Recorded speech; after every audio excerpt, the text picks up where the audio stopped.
3 ایسی ریزنز ہیں جس وجہ سے کوئی فرد ماضی کو بہت اچھا کہتا ہے اور اس کے اندر ایک حسرت سی ہوتی ہے کہ کاش وہ وقت دوبارہ لوٹ آئے. اس کی ایک وجہ ان کے وہ رشتے ہوتے ہیں جن میں سے کچھ لوگ اب موجود نہیں ہوتے. وہ انہیں یاد کرتے ہیں تو وہ ان کی یادوں میں چونکہ موجود ہوتے ہیں تو اس وجہ سے انہیں لگتا ہے کہ وہ زمانہ بڑا خوبصورت تھا. دوسری جو وجہ ہے کہ انہیں ماضی کا وہ دور یاد آتا ہے جب ان کے اندر بہت سارے سٹریسرز نہیں تھے, بہت ساری فکریں نہیں تھیں جو کہ آج انہیں گھیرے ہوئے ہیں, کیونکہ آج ان کے اوپر کافی ساری ایسی چیزیں ہیں, لائبلٹیز ہیں, کافی کچھ کرنے کا ہے, کافی اختیار اور کافی بے اختیاری ہے. تو اس وجہ سے دوسری انہیں وجہ یہ لگتی ہے کہ بچپن میں تو یہ سب کچھ نہیں تھا تو آزادی سی تھی.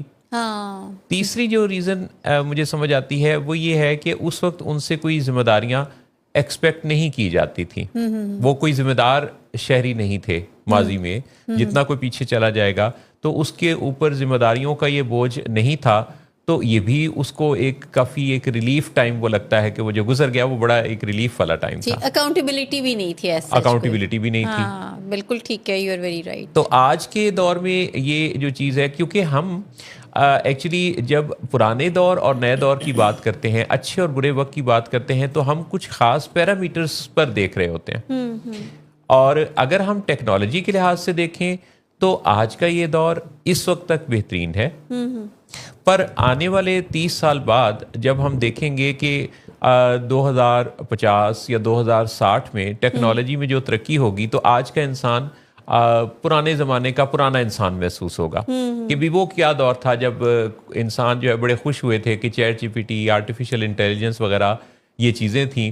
تو اس زمانے کا جو 35-40 سال بعد والا انسان ہے وہ ہنسے گا کہ دیکھو یہ اس زمانے کا پرانا انسان کس طرح سے بے بسی کے ساتھ آرٹیفیشل انٹیلیجنس سے کام لیتا تھا اور اسے گاڑیوں میں سفر کرنا پڑتا تھا. تو پھر کیا ہوگا.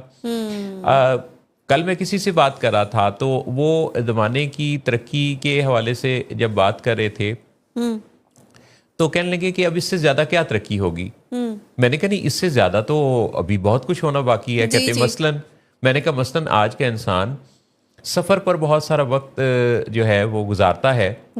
کچھ دانا لوگ اس دوران پڑھتے لکھتے رہتے ہیں یا اپنے سوچ بچار والے کام کرتے ہیں.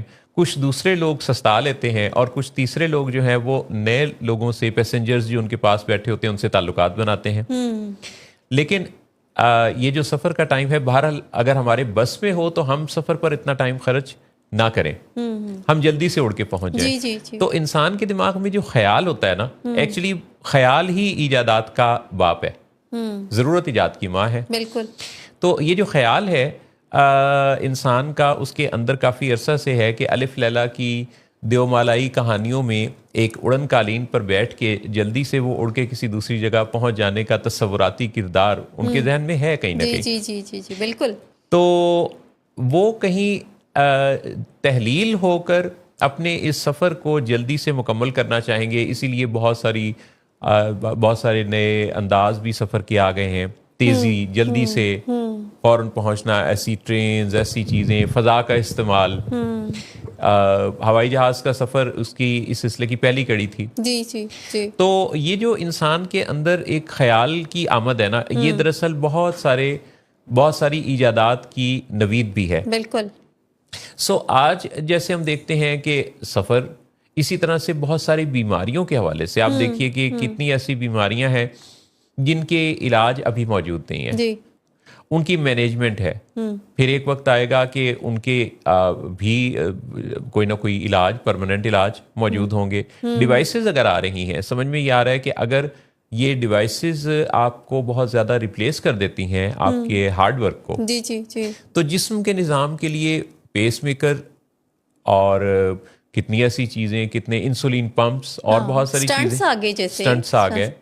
تو یہ جسم کے ساتھ جو ڈیوائسز کا ان کانٹیکٹ آنا ہے یہ بڑھتا جا رہا ہے. برین کے لیے اب چپ انسٹال کرنے کا, آواز کسی کی اگر گلا خراب ہے, ووکل کارڈ ٹھیک نہیں ہے تو اس کے لیے ڈیوائس. سب سے پہلے مجھے لگتا ہے کہ شاید انسان کی نظر کمزور ہونے کی صورت میں کہیں اینک کی ایجاد کی طرف گئے ہوں گے. جی جی جی. تو اسی طرح سے چلنے کا، دیکھنے کا، محسوس کرنے کا، یہ سارا کام تو بڑا سارا کچھ اس کے اندر موجود ہے.